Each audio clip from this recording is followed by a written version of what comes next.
professor de economia da Unijuí, Dilson Trenempol, que gentilmente nos atende. Pois semana passada o governo federal, o Copom, Comitê de Política Monetária Nacional, baixou novamente a taxa Selic. O índice atual agora está em 6,75% ao ano, um dos índices mais baixos, se não me engano, da história. Agora, em tese, por enquanto, nós não sentimos ainda essa questão de baixa dos juros nos nossos financiamentos, cartão de crédito e outras taxas. Professor Dilson Trenempol, essa taxa Selic, essa baixa dela reflete ou vai refletir, pelo menos a médio prazo, na baixa dos juros que a gente usa no cotidiano? Em primeiro lugar, é preciso reconhecer que é uma decisão importante, uma decisão positiva, né? Nós termos a redução da taxa básica de juros. Ela fundamentalmente reflete uma situação econômica colocada, uma situação econômica de baixa da taxa de inflação. Nós temos que considerar que a taxa Selic é uma taxa nominal, ou seja, tem embutida nela uma taxa de inflação. Se estivesse embutida uma taxa de 7% ou 8%, certamente ela teria que ser 9% ou 10%, ou 11% talvez. Como a inflação que está embutida é menos de 3%, então esse percentual que ela se expressa em termos nominais pode ser e deve ser mais baixo. Ainda assim, ela representa uma taxa real de juros relativamente elevada. Ainda nós estamos entre os patamares mais altos do mundo em termos de taxa real de juros, ou seja, descontada a inflação e quanto nós remuneramos o capital, e especialmente aqui nós estamos falando de como o governo remunera o capital que financia a dívida pública, ou seja, quanto custa a rolagem cotidiana da dívida pública. Então, é fundamental entender isso, em primeiro lugar. Ela não tem uma função outra em relação ao mercado, etc. Claro que ela sinaliza, à medida que o governo é o principal tomador de empréstimos, né? Essa taxa ela é sinalizadora para outros comportamentos. Mas não necessariamente o mercado todo irá adotar de imediato esse novo padrão de taxa de juros. Uhum. Agora, então, cabe à instituição financeira querer baixar ou não. Digamos assim, ela não está atrelada de forma direta a curto prazo para a baixa de juros em outras questões, por exemplo? Exatamente. E aí entra, digamos assim, o segundo elemento que eu acho que é importante. O mercado também leva em conta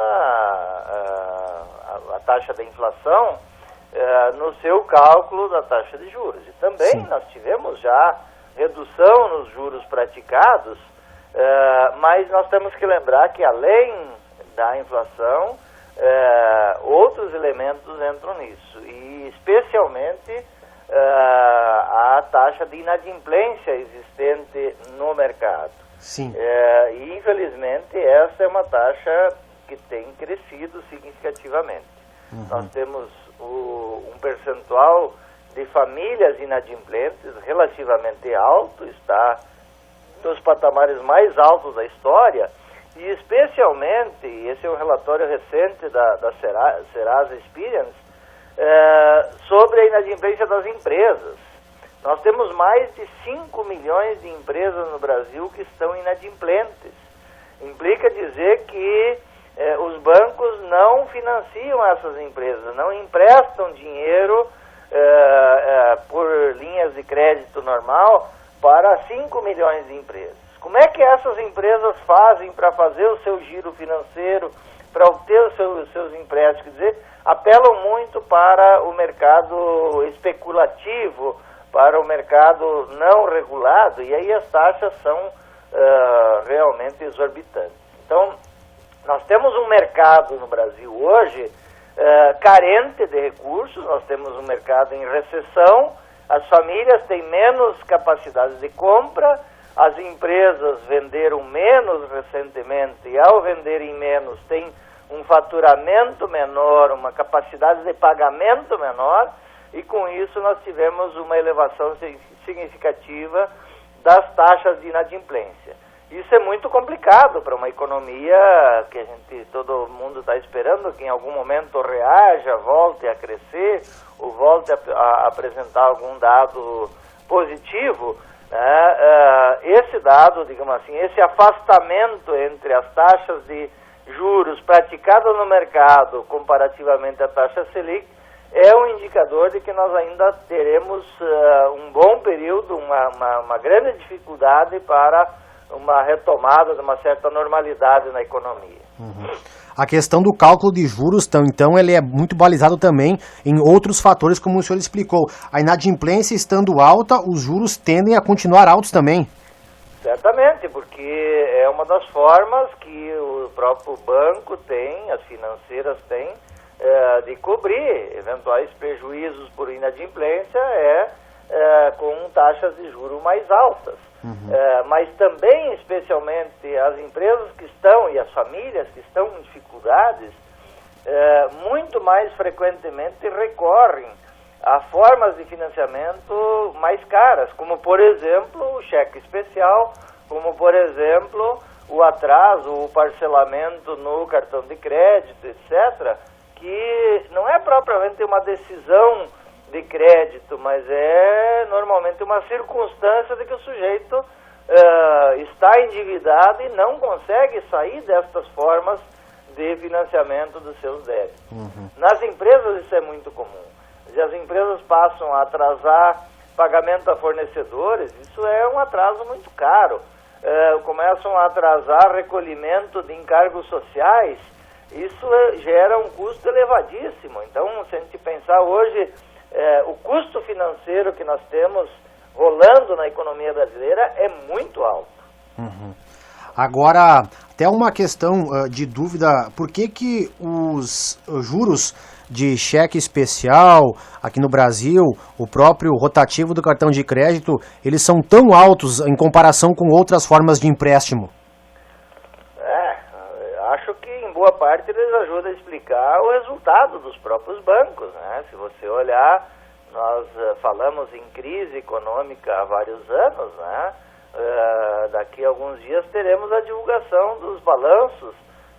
Pode ter certeza, todos os bancos privados, inclusive os bancos públicos que atuam no Brasil, vão apresentar resultados na casa dos bilhões de lucros em 2017, assim como apresentaram em 2016, etc.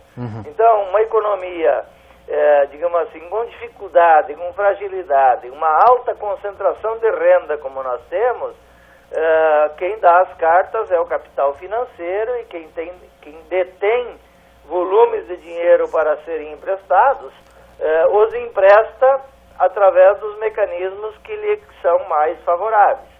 Sim. O cheque especial, o cartão de crédito, são duas situações bastante popularizadas, bastante automatizadas e com muita frequência as pessoas recorrem a isso e mesmo que as taxas de juros sejam altas, mesmo assim, muitas empresas e muitas pessoas são forçadas a utilizar esses mecanismos.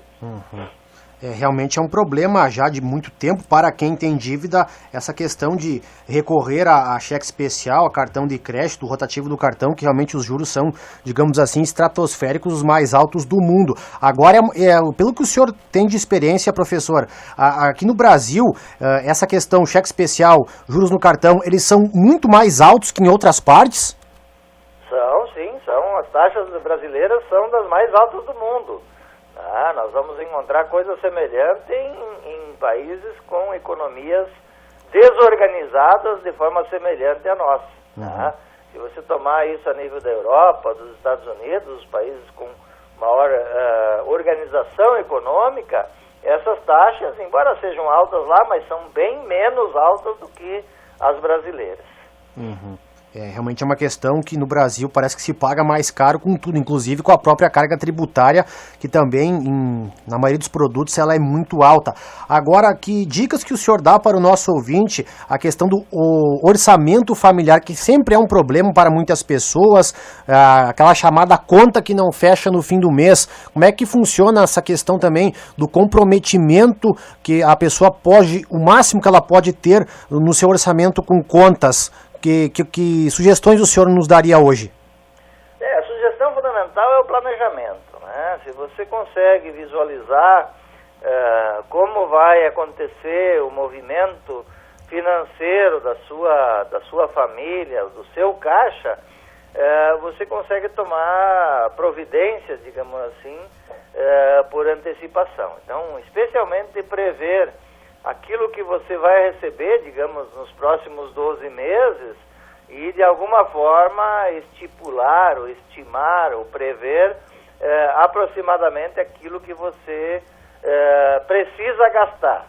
Então, normalmente nós temos despesas, eu diria assim, importantes e nas quais não se pode mexer muito, não se deve mexer muito, como prestação de apartamento, de casa, como aluguel, como escola, como uma série de coisas mas que normalmente são previsíveis, não são essas as que fogem, quebram o orçamento do sujeito, né?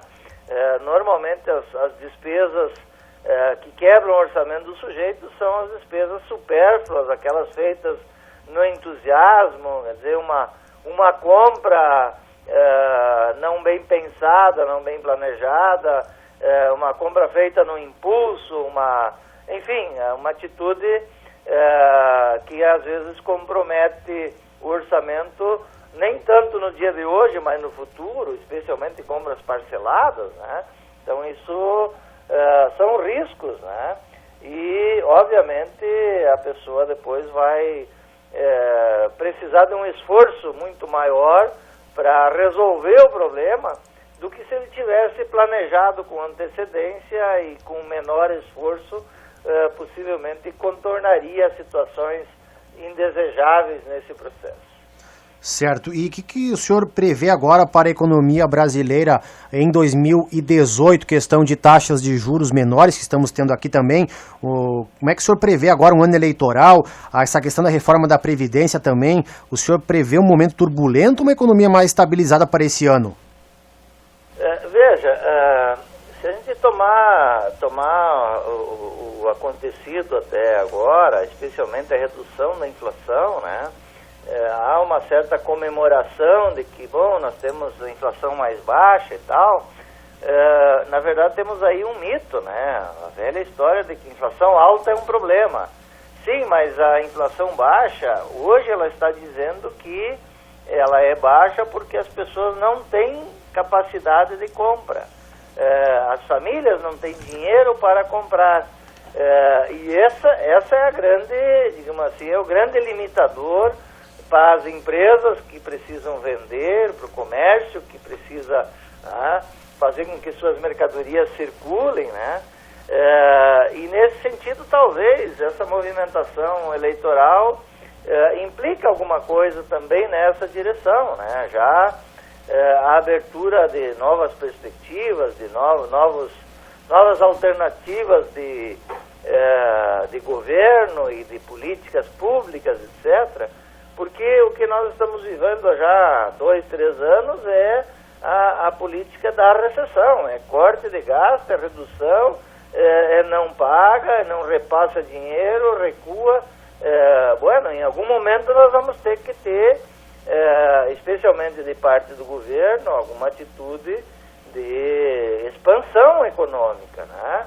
De pagamento, de investimento público, de tal maneira que a economia comece a se movimentar novamente. Isso não vem acontecendo, né? Nos últimos 2 anos, especialmente, os cortes foram dramáticos, né? Seja a nível do governo federal, do governo do estado, replica nos municípios. Os municípios têm uma dificuldade muito grande, porque eles não têm as ferramentas de política econômica que o governo federal tem, mas eles são atingidos diretamente pelo comportamento do governo federal.